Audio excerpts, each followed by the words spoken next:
This is a CGE that I've gotten in that I'm going to convert. So I'll try to record and document the entire process to help others do their own conversion. Right now I've got the lids taken off, and that's really about it. I got the balance bar taken off. It's easier to get around things without it. One of the first things that I usually do is let's loosen this grub screw that's on this gear. It is a 1.5 millimeter grub screw, and this is the one that can cause you problems if you have a very cheap mild steel wrench that will just kind of flex. You want to have a very stiff and rigid tool and make sure it fits very well, and drive down into it and loosen. And that one came out very easily. Reason why I like to do it while it's in the mount is because everything's tight. Everything is fixed together. You're not fighting anything else. So let's do this one also. And just make sure, yep, that one popped nice, good. So those, all we need to do is the gear at the top that connects or is on, that drives the actual worm gear. That's the one gear that we're going to take off during this process. We don't have to take the other gear off, so we'll leave that alone. So now that those grub screws are loosened, we can start to progress with taking this apart more. One thing that I do is, the next thing is I'll take declination axis off. This is a 8 millimeter hex wrench, and you want to make sure you get it in there really good, all the way down in, and you can hit it with your hand. If you don't like hitting it with your hand, you can put a extension on it. That one came loose pretty good, easily. But you want to have a good, make sure it's seated very well in there, and then apply your pressure and loosen it. Some of these will be stuck pretty tight, and just make sure your wrench is all the way down inside the socket. There, those four loosened up pretty easily. So we will take this all the way out. Have a parts dish handy. I'll go ahead and, let's see, I'm going to grab a different one. We'll grab I use magnetic dishes. So as you take screws, nuts, bolts off, put them in a dish, an area. I use magnetic dishes. Comes from my days of working on cars. You can get them at Harbor Freight or Amazon or anywhere. They're just a small, clean metal dish that has a magnet in it.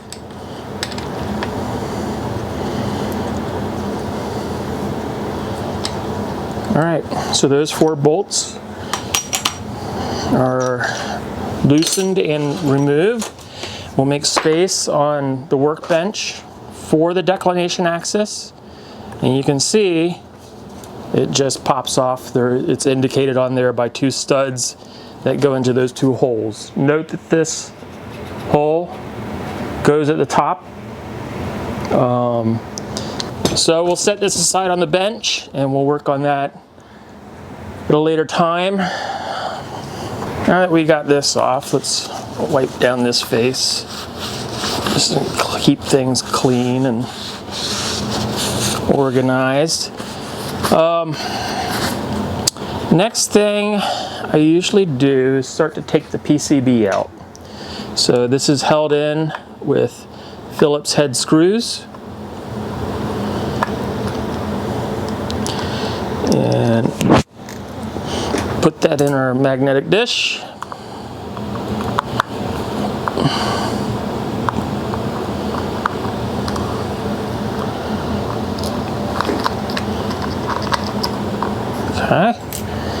And you'll see this is the PCB that has the Cat5 connector. There are these two plastic spacers. Go ahead and put those in your dish. Now we can, I just don't seem to have all the tools I need right in front of me.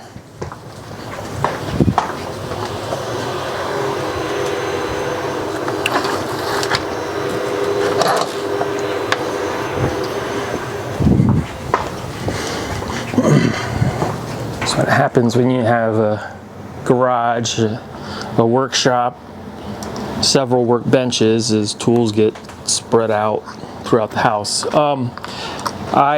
There's a zip tie over here holding these cables that I cut the zip tie and throw that away.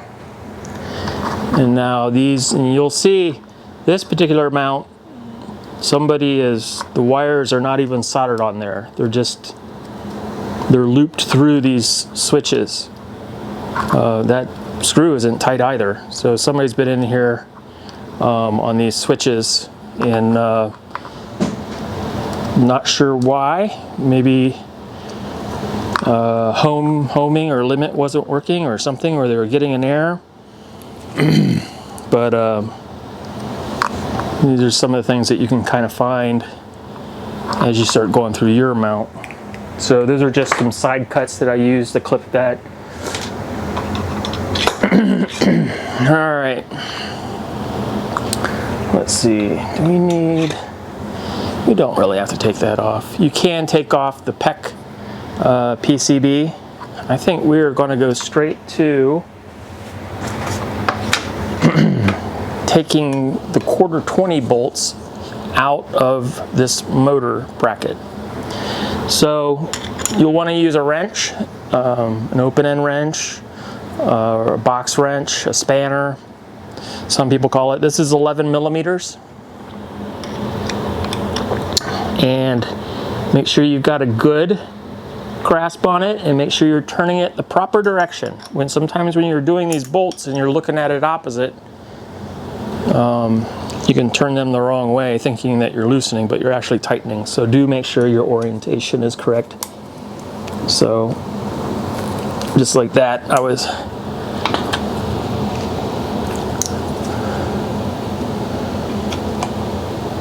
so now we got these loosened. You can see the motor brackets already falling out. And you'll start to see, at least I can see from here, the factory shims that were in here.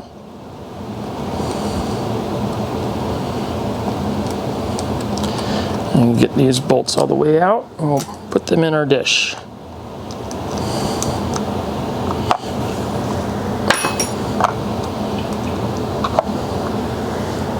All right, so there we go. That is, you can see these shims. We've got several red. It's 1, 2, I think 2 red and a blue.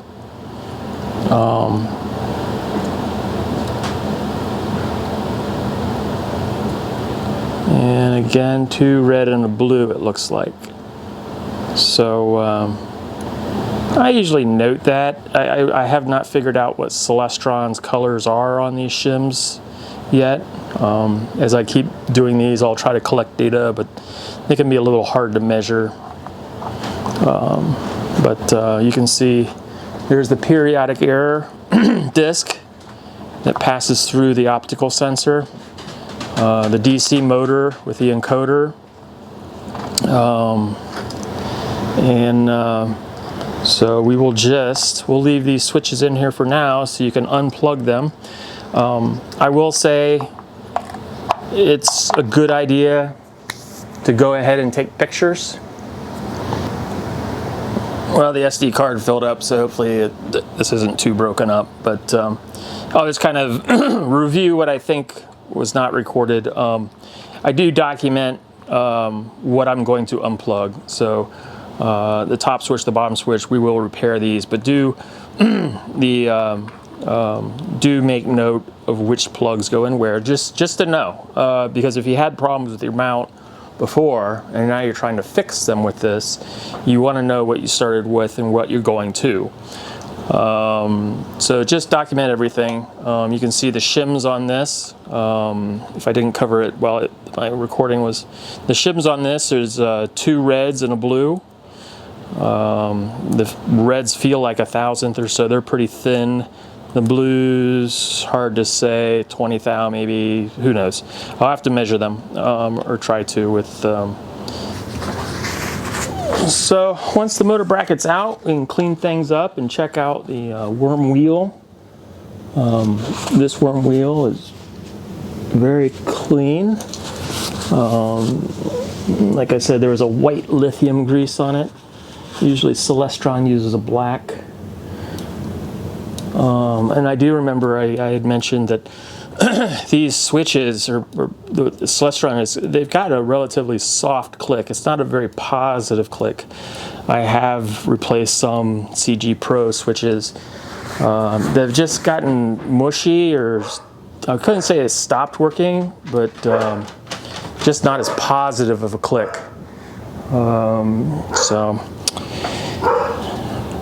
So that's it.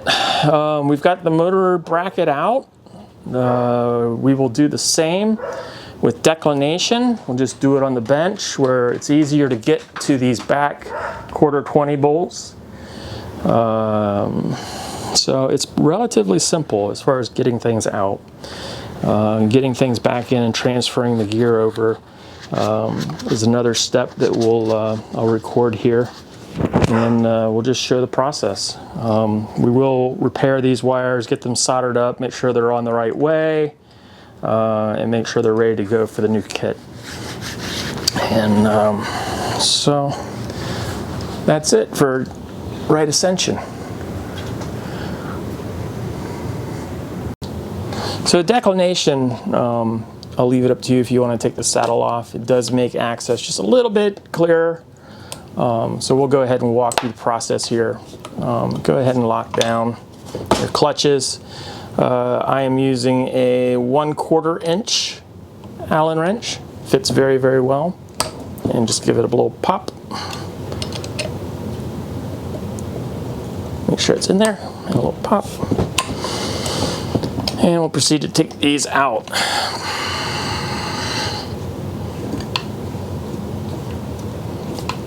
Have your dish of nuts and bolts ready. You can see those are about 3/4 of an inch long or so, 10 millimeter long, 15, I don't know. I'd have to measure them to tell you the true length.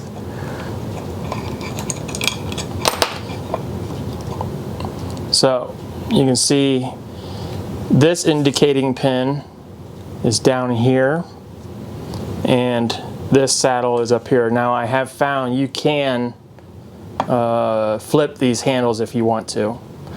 You can flip the whole head, as in the home switch is 180 out. So I have been experimenting with that a little bit. As to if people want the handles on the left or the right. I still need to prove it out as far as if that's okay, but yeah, I've got a couple customers that said they have been able to do it. I just haven't done it myself. So that's it for the saddle. We'll put our little bolts over here. We'll put the saddle off to the side here. Put it in my parts box. All right. So same thing here, we've already loosened the grub screw. So let's take out the PCB. And again, this is just a Phillips head screw.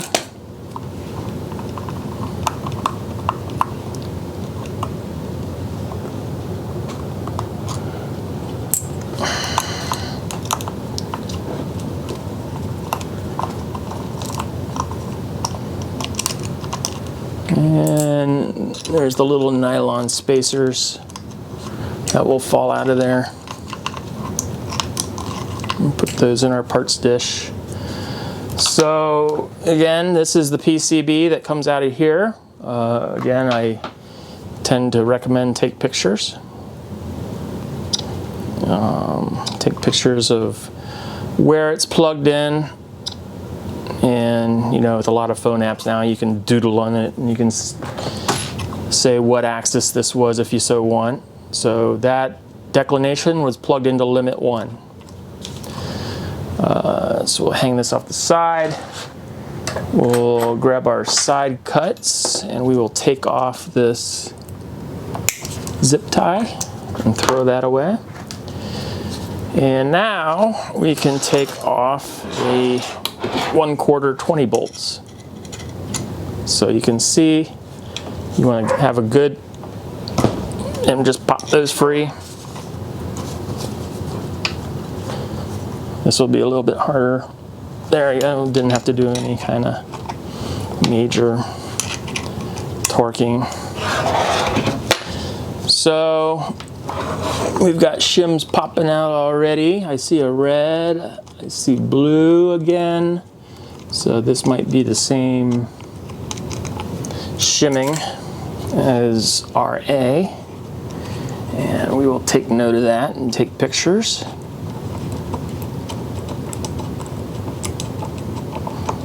So at 1/4 and put it in a little parts bowl. So let's see what we have here. It does look like 2 red and 1 blue. So same as RA. Again, this has what I would think is some kind of white lithium grease on it. And I won't get into grease wars. Everybody's got a different opinion on what's the best grease for an astronomy mount. So this gear is looking pretty good also. I don't see any major, and really I'm just looking for if the gears have been opened up wider. There's not a whole lot you can tell here. The worm gear looks pretty clean. No major wear on those. Oops. So that's it for declination. I'll wipe everything out, get it cleaned up. And now on to transferring over the worm. We'll get the worm gear out of these brackets and then transfer them over to the brackets that I supply. So I will get prepared for that.